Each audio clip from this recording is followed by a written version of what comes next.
حضرت عمر بن خطاب رضی اللہ تعالیٰ عنہ ہم سب کے لیے سبق آموز واقعہ ہے. ان کی سیرت کا یہ نقطہ کہتے ہیں حذیفہ اللہ کے واسطے میں تم سے یہ نہیں کہتا ہوں کہ مجھے بتا دو کہ اس لسٹ میں کس کس کا نام ہے. مجھے یہ نہ بتاؤ کہ تمہاری اس لسٹ میں کون کون ہے, کون کون منافق ہے. مجھے صرف اتنا مطمئن کر دو کہ اس میں کہیں عمر بن خطاب کا نام تو نہیں ہے, کہیں اس میں عمر بن خطاب کا نام تو نہیں ہے, کہیں میں نے اس لسٹ اور اس پیج میں تو نہیں ہوں. کہا نہیں یا عمر آپ کا نام نہیں ہے, لیکن آج کے بعد میں اب کسی کو یہ بتانے والا نہیں ہوں. میرے بھائی میرے دوستو, عمر بن خطاب جیسا صحابی رسول جس نے امانت داری کا, جس نے اسلام کی آبیاری کا کہ وہ مثال قائم کی ہے کہ نبی کریم صلی اللہ علیہ وسلم نے ان کی خدمت کی خود توجیہ فرمائی ہے. عمر بن خطاب جدھر گئے اسلام ادھر بڑھتا گیا, اسلام ادھر پھیلتا گیا. جن کی امانت داری کا یہ حال تھا, کہ ایک موقع پر خوشبو تقسیم کے لیے آئی مال غنیمت میں. ان کی بیوی نے کہا کہ امیر المومنین میں اس خوشبو کو تقسیم کر دوں. کہا نہیں میری بیوی, اگر تم نے تقسیم کیا اور تمہارے ہاتھ میں اس کا کچھ حصہ لگا رہ گیا اور اس خوشبو کو تم نے اپنے بدن پر مل لیا تو کہیں یہ خیانت نہ ہو جائے.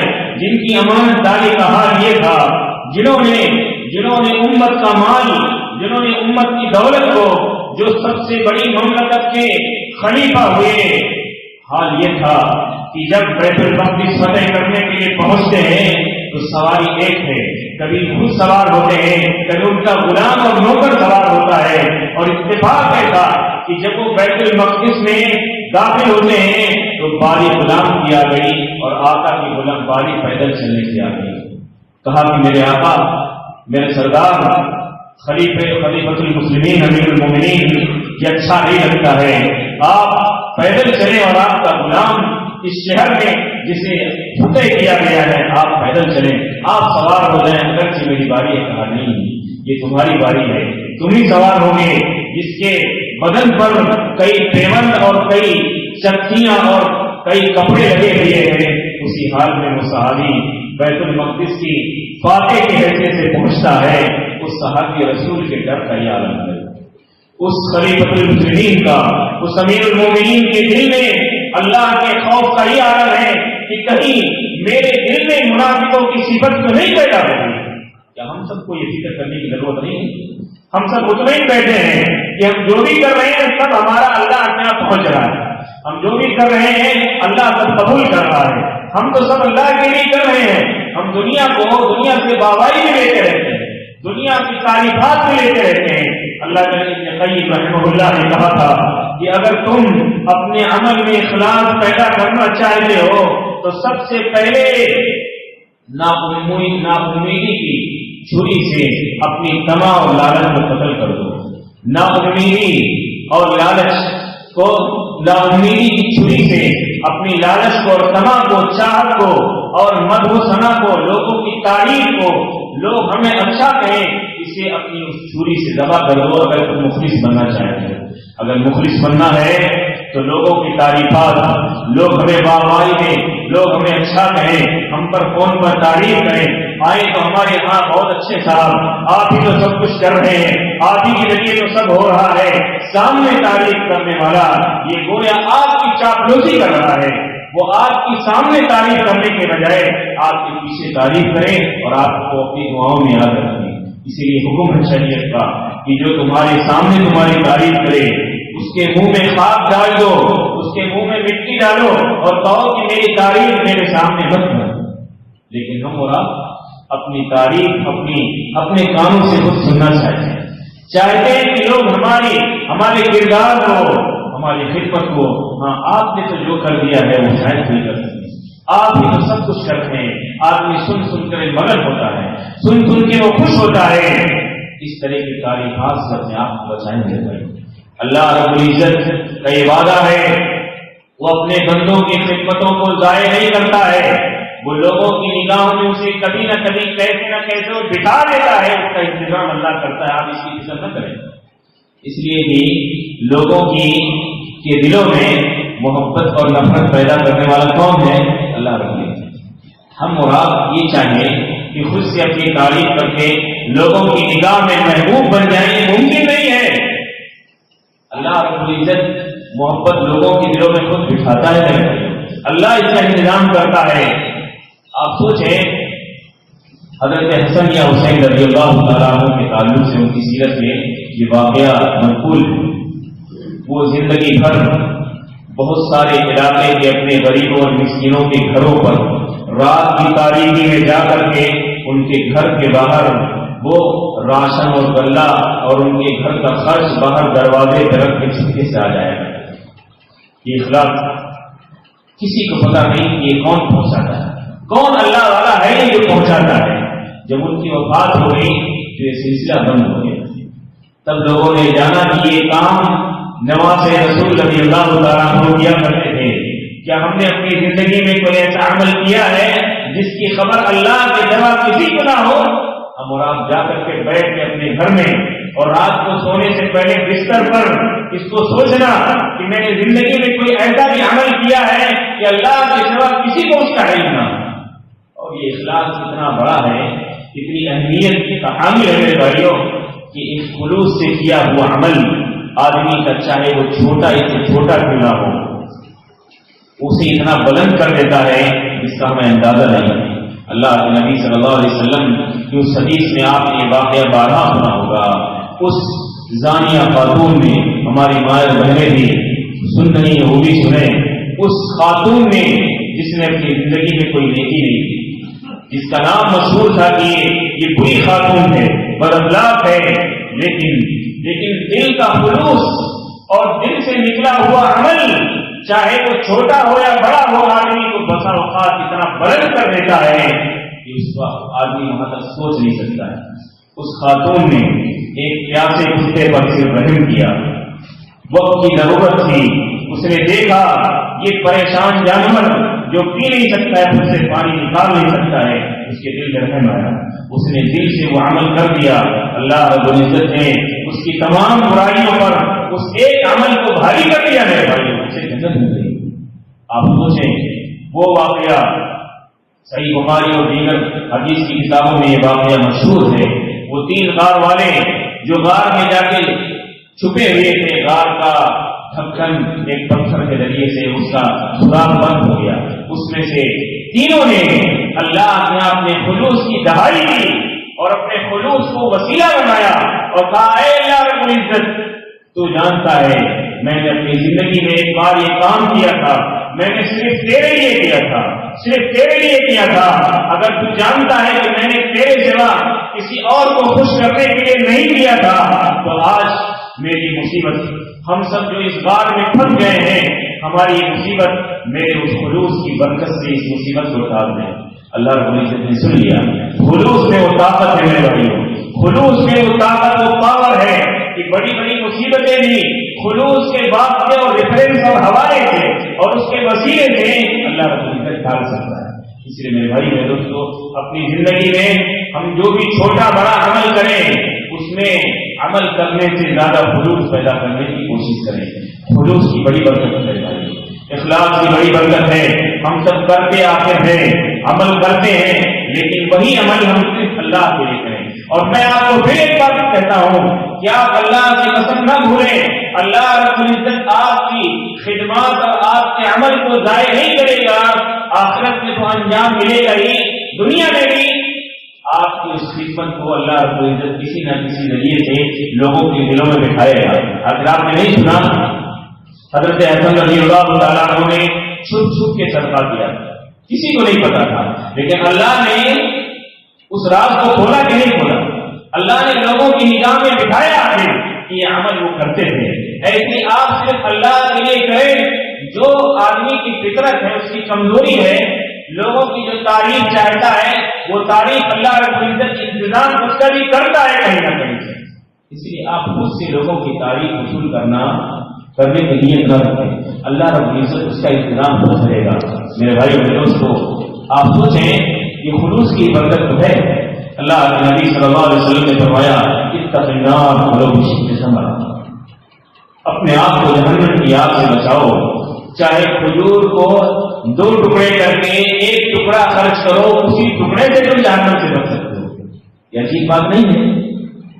آدمی سوچتا ہے میں کچھ کر نہیں پاتا ہوں، میرے پاس کچھ ہے نہیں کرنے کے لیے، میں غریب آدمی ہوں، میرے پاس کیا ہے، میں کیسے جنت حاصل کر سکتا ہوں، میں کوئی مسجد بنا نہیں سکتا ہوں، میں مسجد میں کوئی بڑا کام کر نہیں سکتا ہوں، میں کسی غریب کا پیٹ بھر نہیں سکتا ہوں. اللہ رب العزت کو تمہارے بڑے عمل کی کبھی ضرورت نہیں ہے، اللہ کو تمہارے دل سے کیے ہوئے عمل کی ضرورت ہے.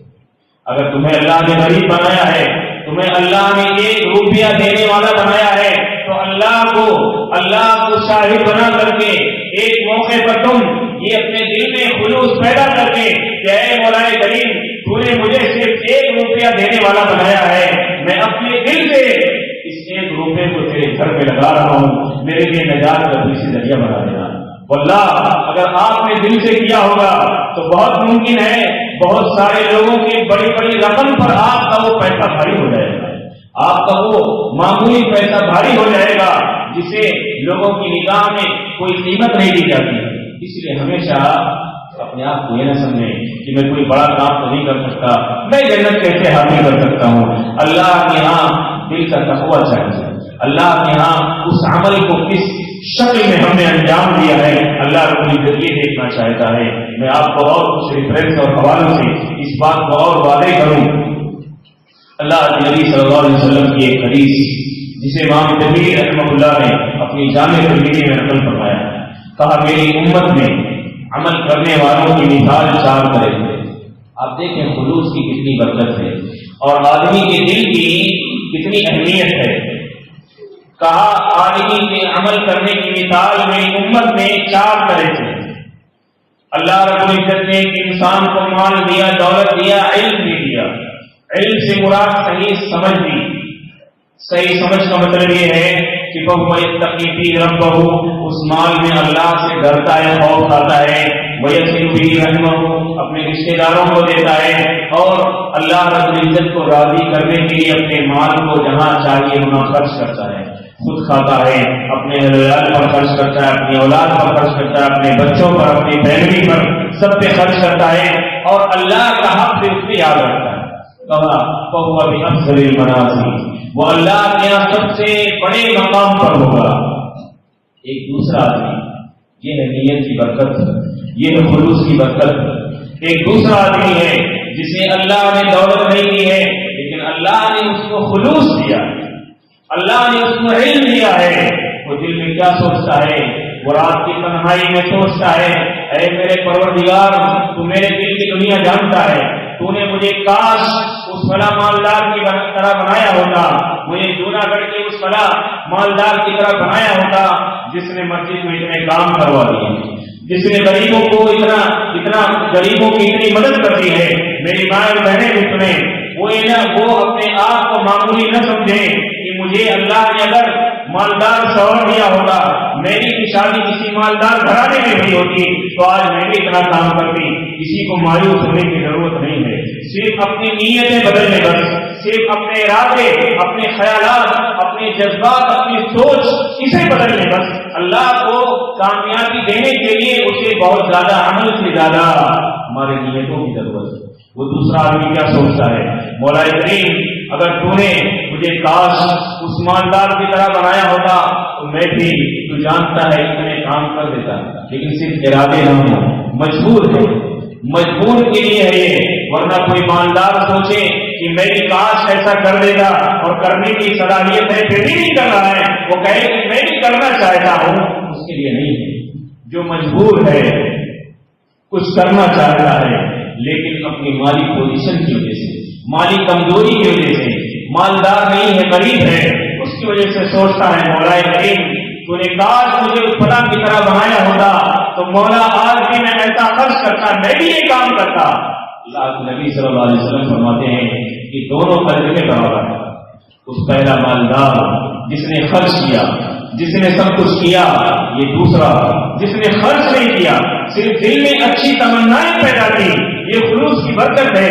آدمی کم سے کم اپنی نیتیں تو بدل لے، کچھ کر نہیں سکتا ہے، اپنے ارادے تو بدل لے، ارادے تو اچھا رکھے کہ مولا کریم میں کر نہیں سکتا ہوں لیکن میں ایسا ارادہ رکھتا ہوں، وہ دونوں برابر اجر کے مستحق ہوں گے۔ ایک تیسرا آدمی جسے اللہ نے دولت دی ہے لیکن علم نہیں، وہ اس مال میں اللہ سے ڈرتا نہیں ہے، وہ کسی کو دیتا نہیں ہے، اللہ کے حق کو سمجھتا نہیں ہے، وہ سمجھتا ہے میں ہی اس کا مالک کل ہوں، میں جیسا چاہوں ویسا خرچ کروں، میں کہے قارون کی طرح میرا مال ہے، میری مرضی ہے۔ کہا اللہ کے ہاں وہ بِأَخْبَثِ الْمَنَازِلِ، سب سے برے مقام کا وہ مستحق بنتا ہے اللہ کی۔ آپ دیکھیں غلط ارادوں اور غلط نیتوں کا انجام کیا ہوتا ہے اور اچھے ارادے اور خلوص کا انجام کیا ہوتا ہے۔ وہ چوتھا آدمی جس کے پاس نہ دولت ہے، نہ مال ہے، نہ علم ہے، کچھ بھی نہیں، دونوں سے محروم ہے، مال بھی نہیں ہے، دولت بھی نہیں ہے، علم بھی نہیں ہے، صرف سوچ خراب ہے، سوچ صرف اخلاص کی قلت ہے، صحیح سوچ اور صحیح ارادے نہیں ہیں۔ وہ کہتا ہے کاش میرے پاس بھی اس فلاں مالدار کی طرح دولت ہوتی تو میں بھی آج مزے کرتا۔ کیا کہتا ہے؟ میں بھی اسی کی طرح مزے کرتا، خوب اڑاتا، جیسا وہ کر رہا ہے میں بھی مزے لیتا دنیا کی۔ بغیر کیے ہوئے گناہ بے لذت کا وہ اللہ کیا مستحق ہو جاتا ہے۔ کر کچھ نہیں رہا ہے، کچھ نہیں کر رہا ہے، صرف دل ہی دل میں تمنائیں پیدا کر رہا ہے کہ میں بھی ایسا کرتا، میں بھی ایسا کر لے جاتا اگر میرے پاس بھی دولت ہوتی۔ بغیر کیے ہوئے وہ بھی اس تیسرے آدمی کی طرح گنہگار ہوتا ہے۔ اس لیے ہم اپنے ارادے کو صحیح رکھنے میں لگائیں۔ اگر کچھ کر نہیں سکتے ہیں، کوئی یہ نہ کہے کہ اللہ نے مجھے مجبور بنایا ہے، میں کیا کر سکتا ہوں۔ کسی کو اللہ نے مجبور نہیں بنایا۔ اللہ رب العزت کسی کو کیسے مجبور بنائے گا کہ وہ جنت نہیں پا سکے؟ ایسا ہو سکتا ہے کیا اللہ رب العزت نے صرف مالداروں کے لیے جنت بنائی ہے کیا؟ تب تو اللہ کا فیصلہ ہی غلط ہو جائے گا۔ کیا اللہ نے بڑا بڑا مقام جنت میں صرف مالداروں کے لیے بنایا ہے؟ غریب آدمی کو مال نہیں دیا تو بلند مقام نہیں حاصل کر سکتا؟ کیسے حاصل کرے گا؟ اسے کیسے ملے گی جنت اگر مال ہی بنیاد ہے؟ مال ہی بنیاد نہیں ہے، آدمی کا خلوص اللہ کیا بنیاد ہے۔ اس لیے کوئی آدمی اپنے آپ کو مجبور محض نہ سمجھے۔ اللہ نے سب کو یہ موقع دیا ہے، وہ اپنے اس مال کا یا اپنی نیتوں سے وہ اللہ کا بلند مقام حاصل کر سکتا ہے۔ اس موقع پر میں ایک شبہ کا ازالہ کروں۔ ہمارے یہاں یہ معروف ہے بات کہ آدمی جب تک برائی کرے نہیں جب تک اس کے لیے لکھی نہیں جاتی۔ یہ بات حدیث میں ہے کہ آدمی نیکی کا ارادہ کرتا ہے، ارادہ کرتے ہی نیکی لکھ دی جاتی ہے۔ برائی کا ارادہ کرتا ہے، جب تک وہ برائی کرتا نہیں ہے تب تک نہیں لکھا جاتا ہے۔ ارادے کی دو شکلیں، ارادے کی دو قسمیں ہیں۔ ایک ارادہ آدمی کے دل میں خیال آتا ہے، ختم ہو جاتا ہے، ایسا خیال معاف ہے، اس کی کوئی گرفت نہیں۔ ایک آدمی خیال ایسا کرتا ہے، ارادہ کرتا ہے، جس ارادے کو پکا کرتا ہے کہ مجھے ہر حال میں ایسا کرنا ہی ہے، وہ اپنے ارادے کو بدلتا نہیں ہے۔ ایسا ارادہ میرے بھائیوں معاف نہیں ہے۔ میں آپ کو حدیث کے حوالے سے اس بات کو سمجھاتا ہوں۔ نبی کریم صلی اللہ علیہ وسلم کے معروف حدیث القاتل والمقتول کلاہما فی النار۔ دو مسلمان جو دونوں ہتھیار لے کر نکلے کہ آج یا تو یہ رہے گا، وہ کہتا آج یا تو یہ رہے گا یا تو میں رہوں گا، دونوں نکلے ایک دوسرے کو مارنے کے لیے، دونوں نکلے۔ ظاہر سی بات ہے ایک کوئی کامیاب ہو گیا اور ایک قاتل ہو گیا، ایک مقتول ہو گیا۔ دونوں قتل تو نہیں کیے گئے، ایک نے قتل کیا اور ایک قتل کیا گیا، لیکن حدیث میں دونوں جہنم میں جائیں گے۔ وجہ کیا ہے؟ وہ جو مقتول ہے، جس نے قتل نہیں کیا ہے بلکہ قتل کر دیا گیا ہے، اس کا بھی پکا ارادہ تھا کہ موقع ہاتھ آئے گا تو میں بھی اسے نہیں چھوڑوں گا۔ اس لیے ہر ارادہ آدمی کا معاف نہیں ہے۔ وہ ارادے معاف ہیں جو آدمی کے دل میں صرف گزر جاتا ہے، خیال آ جاتا ہے۔ جیسے آدمی نے کسی برائی کا خیال آیا لیکن پھر کہا نہیں اللہ توبہ کرتا ہوں، ایسا میں نہیں سوچنا چاہیے، وہ ارادے معاف ہیں۔ لیکن ایک چور آپ کے گھر پہ چڑھا، کھڑکی توڑی، دروازے کے اندر داخل ہوا، تجوری کھولنے والا تھا، آپ کی نیند کھل گئی، آپ نے شور کیا بڑا شور اور کہے کہ اللہ آپ کا کرم ہے میں بچ گیا، میں نے چوری نہیں کی۔ ایسی چوری معاف نہیں۔ چوری وہ معاف ہے جو وہاں تک گیا لیکن کہا میں یہ چوری کا کام کر رہا ہوں، اللہ رب العزت اس کی گرفت کرے گا، اس کی سزا ہے، اللہ کا خوف کھا کر کے اس نے ترک کر دیا۔ تو ایسے ارادے معاف ہیں، ہر ارادہ معاف نہیں ہے۔ اس لیے میرے بھائی میرے دوستوں، ہم اور آپ اپنے ارادوں اور نیتوں میں خلوص پیدا کریں. اللہ کے واسطے دنیا ہمیں کیا دینے کی اجازت دے رہا ہے؟ تعریف کرنے والے عموماً منہ پہ صرف منہ دیکھ کر تعریف کرتے ہیں، چہرہ دیکھ کر کے. تعریف اگر چاہیے تو اللہ سے چاہو. اللہ رب العزت اس دنیا میں بھی ہمارا مقام بڑھائے گا اور اللہ اپنے پاس بھی بڑھائے گا. اس لیے بند مٹھی سے ہمیشہ اگر کوئی آپ کی تعریف کرے بھی تو اسے منع کرو، میرے بھائی میرے ثواب کو ضائع نہ کرو، میری نیکیوں کو برباد نہ کرو، مجھے اللہ رب العزت اجر دے گا. اسے منع کرو، اس کے منہ سے تعریف سننے کے بجائے اس سے منع کرو. یہ حکم ہے. میں آخری وہ بات کہہ کر کے حدیث کی روشنی میں اپنی بات ختم کروں گا کیونکہ وقت کافی ہو گیا. صحیح مسلم کی حدیث اس کا انجام کتنا بڑا ہے بھائی. اس سے پہلے جو سورہ جمعہ میں ایک سورہ ہر جمعہ کو پڑھی جاتی ہے، اللہ تعالیٰ کا حدیث الغاشیہ وجوہ یومئذ خاشعہ عاملۃ ناصبہ تصلیٰ نارا حامیہ. کچھ لوگ قیامت کے دن ایسے آئیں گے عمل کرتے کرتے عاملۃ ناصبہ اپنے آپ کو تھکا دیے ہوں گے، لمبی لمبی نمازیں تھکا دیے ہوں گے، لیکن تصلیٰ نارا حامیہ پھر بھی جہنم میں جائیں گے. کیا وجہ ہے؟ عمل خوب کیا عمل، لیکن عمل اللہ کو راضی کرنے کے لیے نہیں کیا. اس لیے میرے بھائیوں اپنے نیتوں میں، اپنے دماغ میں، دل و دماغ میں لوگوں کی شہرت اور تعریف وصول کرنے کے بجائے اللہ رب العزت سے امیدیں رکھو. ایسا نہ ہو کہ ہم نے عمل کو خوب کیا، ہم سوچے کہ زندگی بھر ہم نے کوئی نماز نہیں چھوڑی، ہم نے اتنا خرچ کیا، اتنا دیا لوگوں کو، اتنا مال دیا، اور اس کے بعد بھی جہنم ملے. بری نیت کی وجہ سے بہت سارے لوگ عمل کرنے کے باوجود جہنم میں جائیں گے. میں وہ حدیث کہہ رہا تھا صحیح مسلم کی، قیامت کے دن سب سے پہلے جو 3 لوگوں کا فیصلہ ہوگا اس میں سے ایک وہ آدمی، وہ بہادر لایا جائے گا جس نے اتنی بہادری دکھائی کہ اللہ کی راہ میں اس نے جان دے دی اللہ کے لیے. بھائی اس سے بڑی اور قربانی کیا ہو سکتی ہے؟ آدمی اپنی زندگی ختم کر دی، اس کے بعد بچا کیا ہے آدمی؟ اللہ رب العزت اس کو اپنی نعمتیں گنوائے گا اور کہے گا تو یہ کام کس کے لیے کیا تھا؟ کہا اللہ میں نے تجھے راضی کرنے کے لیے کہا. نہیں غلط، تو نے جھوٹ بولا، تو نے لوگوں کو کی تعریفات وصول کرنے کے لیے لوگوں کے ہاں اس بات کے لیے کہا کہ جو باہر میں کہا جائے تیرا نام تو دنیا میں، تو نے اس لیے کام کیا تھا. اس لیے اس کی اتنی بڑی قربانی میرے بھائی، جان آدمی دے دے اس سے بڑا وقت ہوتا ہے، اس جان کی قربانی بھی ضائع کر دے گا اللہ رب العزت. دوسرا لایا جائے گا وہ عالم ہو، وہ عالم دین جسے اللہ رب العزت اس کی نعمتیں گنوائے گا، کہے گا اللہ میں نے یہ کام کیا، میں نے اتنے لوگوں کو سدھارنے کی، اصلاح کرنے کی، صحیح راستے پر لانے کی کوشش کی. کہا نہیں، تو نے جھوٹ بولا، تو اس لیے ایسا کرتا تھا تاکہ تجھے بہت بڑا عالم کہا جائے، تیرا نام ہو. آج یہ بھی بہت بڑا المیہ ہے. آدمی خود اپنی خدمات کو دنیا میں گنا دے سکتا ہے اور اس کے لیے مختلف ذرائع کا استعمال کر کے لوگوں کو خود ہی بھیجتا ہے اپنی بات کہ دیکھو میں نے یہ تقریر کی، میں نے یہ خطاب کیا. آج ہوڑ ڈلی ہوئی، جس کو ضرورت ہے خود آپ کی بات کو پہنچائے گا، جس کو آپ کی بات اچھی لگتی ہے وہ دوسروں کو سنائے گا. آپ کو کیا ضرورت پڑی ہے لوگوں کی خود تعریف وصول کرنے کی؟ دیکھو میں نے آج یہ کام کیا. آج یہ علماء میں یہ بات آ گئی، اللہ رب العزت سب کی اصلاح فرمائے. آدمی خود ہی ابھی تقریر کیا نہیں، ہزاروں لوگوں کو فارورڈ کرتے ہوئے بیٹھا.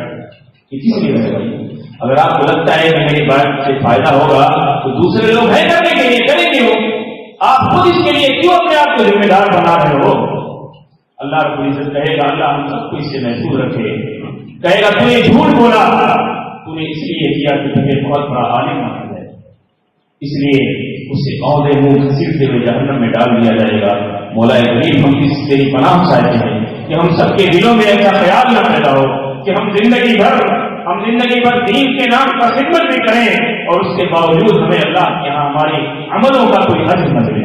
آخری آدمی جسے اللہ نے مال دیا تھا اس مالدار کو اللہ رب العزت اس کی اپنی نعمتیں کھلائے گا. وہ کہے گا اللہ میں نے اپنے مال کو تیرے راہ میں یہاں خرچ کیا، یہاں دیا. اللہ کہے گا نہیں تو جھوٹ بولتا ہے، تیرے دل میں جو چھپا تھا وہ میں جانتا ہوں. اللہ رب العزت دنیا کو ہم بیوقوف بنا سکتے ہیں. اللہ علیم بذات الصدور ہے، وہ ہمارے دلوں کے راز کی جو راز پھٹک رہا ہے اور جو کل راز پیدا ہونے والا ہے ابھی پیدا نہیں ہوا ہے اسے بھی جانتا ہے. اللہ کو دھوکہ نہیں دے سکتا کوئی. اللہ کہے گا تو نے تیرے دل میں جو چھپا تھا وہ میں جانتا ہوں. تو نے صرف اس لیے سب کام کیا تھا کہ تیرا نام دنیا میں لوگوں کی تعریفات، لوگوں کی برائی دور کرنے کے لیے کیا تھا. چنانچہ اس کی تمام عمل کیا کا کیا اس کا سب پانی ہو جائے گا، سب مٹی ہو جائے گا، اس کو جہنم میں ڈال دیا جائے گا. میرے عزیز ساتھیوں، اس لیے ہم اور آپ سے اگر ایک کوتاہی ہوئی ہے یا ہو رہی ہے تو ہم کسی بھی چیز کو لوگوں سے وصول کرنے کی بجائے، آج ہمارا المیہ نہیں ہے جب تک ہمیں نمائندگی نہ دے جائے، جب تک ہمیں آگے نہ بڑھایا جائے، ہم کوئی کام کرنا نہیں چاہتے. ہم چاہتے ہیں کہ ہمیں بھی کچھ کہا جائے، کچھ مانا جائے، ہمیں بھی ذمہ داری دی جائے. میں ایسے واقعات بھی میرے بھائی ہمارے اس ملک کا ہے. کچھ لوگ اللہ کے گھر میں مسجدوں میں آنا چھوڑ دیتے ہیں اس لیے کہتے ہیں کہ ہماری تو کوئی ویلو ہی نہیں ہے، ہماری تو کوئی سننا ہی نہیں ہے. آپ کی کوئی سنے نہ سنے، اللہ رب العزت سن رہا ہے. آپ کو یقین ہے کہ نہیں؟ اگر آپ کچھ بھی نیکی کر رہے ہو تو آپ کو کوئی عہدہ دے نہ دے، منصب دے نہ دے، آپ کو کوئی بلائے نہ بلائے، آپ جو کچھ کر رہے ہو اللہ رب العزت تو ظاہر نہیں کرے گا. اللہ رب العزت میں ظلم اور ناانصافی تو نہیں ہے. لیکن ہمارا حال آپ دیکھیں میرے بھائی، ہم کسی نمائندگی نہ ملنے کی وجہ سے ہم اللہ کا کام اپنا نقصان کر لیتے ہیں. نماز آدمی چھوڑ دیتا ہے، مسجد میں آنا چھوڑ دیتا ہے. یہ سب شیطان کا ہمارے اوپر حملہ ہے میرے بھائیوں. اور شیطان نے اس وقت وعدہ کیا تھا اللہ کے دربار میں، اے اللہ میں قیامت کی صبح تک تیرے بندوں کو گمراہ کروں گا، لیکن کسے نہیں گمراہ کر پاؤں گا. کسے کہا تھا؟ الا عبادک المخلصین، جو تیرے مخلص بندے ہوں گے، جو دل سے عمل کرنے والے ہوں گے، ان پر میرا چارہ نہیں چلے گا، ان پر میں کامیاب نہیں ہوں گا. شیطان کے بہکاوے سے بچنا ہے تو اپنے اندر ہم خلوص پیدا کریں. اللہ رب العزت ہم سب گنہگار ہیں، مولا کریم تیرے دربار میں ہم بھی قبول کرتے ہیں کہ ہم سب گنہگار ہیں، خطا کار ہیں. ہمارے دلوں میں اس طرح کے خیالات آ جاتے ہیں، اپنی توفیق سے ہمارے خیالات کی، ہمارے ارادوں کی، ہماری نیتوں کی مولا کریم کو اصلاح فرما دے. ہمیں اپنے ارادوں میں تو مخلص بنا دے. مولا کریم ہم جو بھی چھوٹا بڑا عمل کریں صرف تیری رضا کے لیے کریں، تجھے راضی کرنے کے لیے کریں. مولا کریم میں اس توفیق عطا فرما دے. مولا کریم جب تک ہمیں زندہ رکھ، اپنے دین پر زندہ رکھ، اپنے نبی صلی اللہ علیہ وسلم کی سنت پر زندہ رکھ. ہمارا خاتمہ اسی پر فرما. آمین. صلی اللہ علیہ وسلم.